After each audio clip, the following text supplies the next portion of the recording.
My sister told everyone that she kept me around as a reminder of what failure looks like. My answer made her fiancé walk out of their engagement party. Julia had always been cruel, but in quiet, clever ways. Little comments when no one important was listening. But this time, she had an audience. Her fiancé David's whole family and ours gathered at a restaurant for their engagement dinner. The night started with typical Julia. When David's mom complimented my dress, Julia interrupted. She's worn it to 3 weddings already. I offered to take her shopping, but she insists on recycling. When I ordered salmon, she said loudly, "Sarah's trying to lose weight again." By dessert, she'd made 6 comments about my job, my studio apartment, and my single status. Each one wrapped in a fake smile, like she was just teasing. Then came toast time. Julia stood up, raised her champagne glass, and the room quieted. She thanked everyone for coming, gushed about David, and for a second, it sounded like a normal, sweet speech, until she turned to me. "You know what makes me appreciate David even more? Having Sarah as a sister." My mom smiled, expecting something nice, but then Julia continued, "Because Sarah taught me what I never want to become. Every time I see her sitting alone at another wedding, every time she talks about her dead-end job, every time she pretends she's happy in that sad little apartment, I'm reminded that not everyone deserves to be loved. Not everyone gets a happy ending."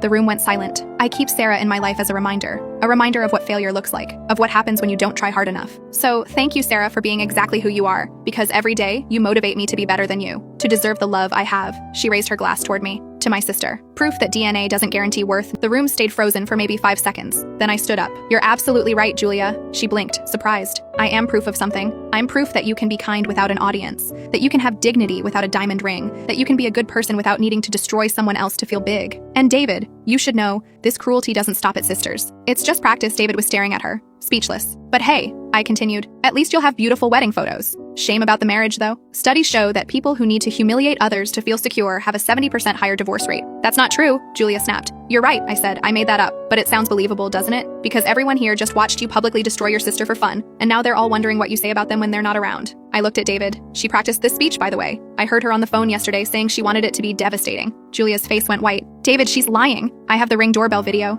I said. I pulled out my phone, hit play, and her voice filled the restaurant. "I'm thinking during the toast I'll really go for it. Make it clear she's pathetic. David's family needs to know I'm the successful sister." I stopped the recording. David stood up and walked out. No word, no look back. His family followed. Julia just stood there, frozen. Our dad finally spoke. "You did this yourself. For 26 years, we've watched you torture Sarah. We're done funding your wedding, I paid for my salmon and left." The engagement ended that night, and Julia was left standing alone, still holding her champagne glass.